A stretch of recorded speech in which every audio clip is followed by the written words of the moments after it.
Okay, hi everyone, welcome back.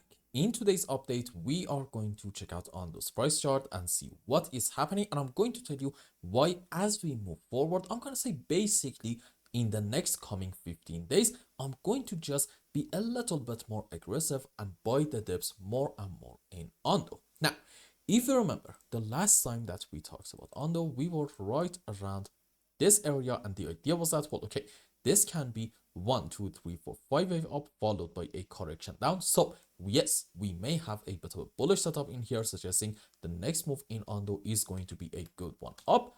But we said, you know what, let's just pay full attention to this important area right in here. And if we get a break of it, meaning we go above it, do a pullback, and then get a continuation of our move up, great sign. Our move at that point is going to continue. Why?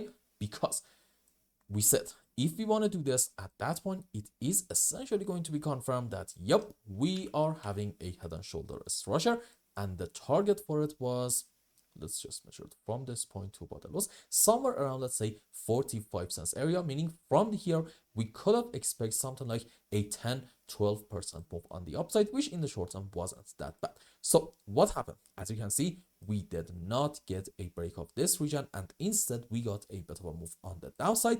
And I'm here to tell you there's actually a decent chance we are having maybe a wave 1, 2, move down into wave 3, correction for 4, and then another move on the downside into our wave 5. Now, here's a very important point.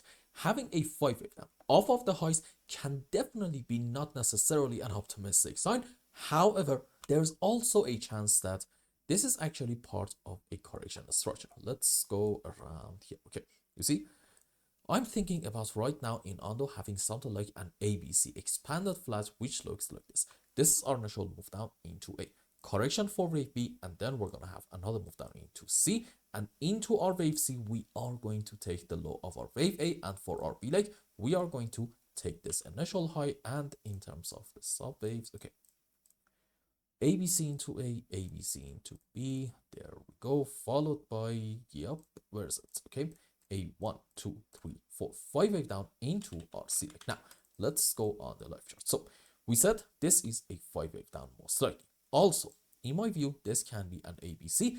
As opposed to a zigzag, I'm going to say this is probably an ABC flat. And maybe, yes, this is like from, excuse me, this point, an ABC down in form of a zigzag as well. So, if this is the case, on a higher degree in Ondo, maybe we are having the subwaves for an ABC flat, meaning what? From these areas, we can expect a good move on the upside. So the real question is this: what should we do right now? I'll be honest with you, right now we shouldn't really do anything in Ondo for a couple of important reasons. Number one, in Ondo, as you can see at the moment, we are around the lower band of this very important region, about, let's say, 39 cents, and this is, by the way, from weekly and daily time frame at the same time. And in my view, it is actually quite a big deal. And if we get a break of it, well, not a whole lot of good things, let's say, is going to come out of it, because at that point, I think our move down is going to continue for quite a bit. Maybe we're going to get something like a 20, or even if we are not that lucky, maybe even 30-40% move on the downside. On the other hand, if we end up having a bounce back off of this important level, at that point, I think we can expect a trip in order to get to about the higher band of it, around, let's say, 48 cents. Basically, we can expect something like a 20% move on the upside starting from these areas. Now, here's a very important point. The real opportunity, if you are a trader and you want to trade Ondo for like very short term, in my view, at least on the bullish side, is going to come when we get a move up, and once more, I'm gonna say it, when we get a break of this important level. Why is that? Sure, at this point, we really cannot argue that this is like a head and shoulder structure. Maybe even we can, but I'll be honest with you, if from here we end up having like a very strong move on the upside, which is essentially going to confirm this bullish setup right in here, then okay, at that point, we might be better off calling this pattern maybe a double bottom structure, and the target for it once more is going to be, yes, somewhere around that 44-45 cents region. But again, I think the higher band of this area can be considered as a better target, around 48 cents. So again, once again, from here we can expect like a 20% move on the upside. Now, Why did I tell you that in the next 15 days, if we are going to end up having more dips in Ondo, I am going to get a little bit more aggressive. Let's go on H4 time frame and maybe go around this area. Where is January of this year? It is, excuse me, there we go. Let's zoom in more. Right around here, I believe. Yep, there we go. So as you can see, in this phase in January of this year, we actually got a bit of a move on the upside.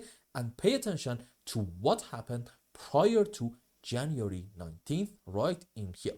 We were actually on a decent uptrend, and from here about, let's say, $8, we got something like a 40% move on the upside. And I don't know about you guys, this is definitely, in my books at least, considered as like a decent move up. Now, why is that? Okay, call me a conspiracy theorist, but I think something like this might happen again in Ondo. Maybe not like a 40% move up, but I would say most likely something like a 20-25% move is actually very much in play.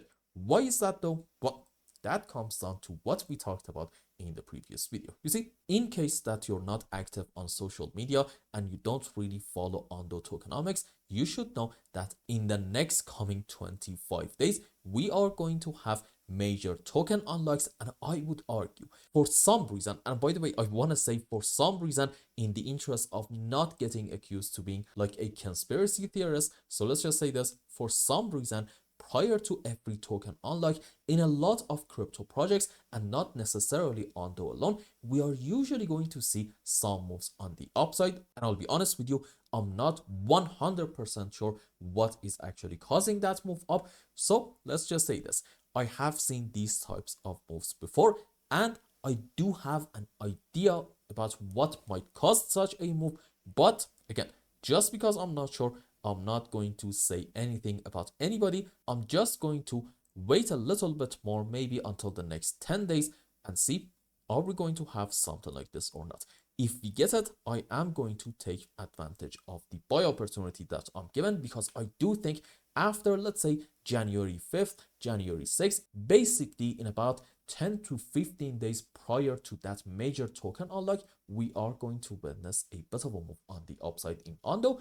And right around the highs, I am actually going to close my positions in here and then wait and see, are we going to have some more moves on the downside, something like this or not.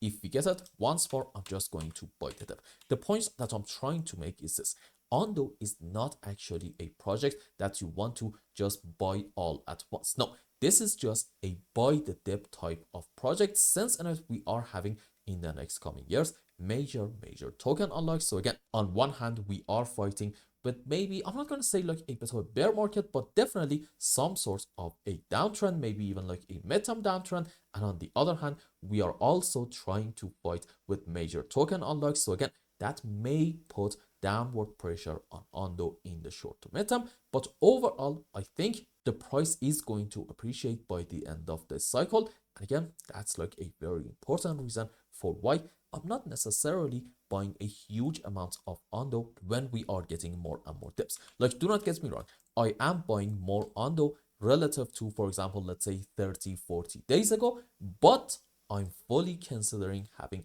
some more moves on the downside. So if they happen, I'm just gonna have some dry powder aside in order to take advantage of the opportunity. If it doesn't happen and from here I'm wrong and we are going to witness a great move on the upside, fair enough, I guess I'm just going to be pleasantly surprised. And finally, let's check out some indicators and see, do they also suggest that we are maybe sort of kind of close to a bit of a move on the upside?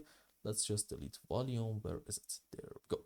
As you can see, in MACD, we are having, if I just zoom in, okay, it's still a sell signal, so not necessarily ideal. And in a stock RSI, we are having also a sell signal as well. So at least in the short term, these signs do suggest maybe we're going to have like a bit of a continuation of the move down. And that's exactly actually why I'm telling you, look, if you want to be bullish in like very short term in Ondo, don't trade the coming bounce. Just be a little bit more patient and see, are we going to have like a full bounce in order to get a break of this level or not? If we get it, it is going to be confirmed that yes, we are having a double bottom structure. And then from here, you can expect something like a 20-25% move on the upside. And I hope I explained everything well and you understood what is going on in Ondo's chart. And until the next update, I hope you have a wonderful time. Goodbye.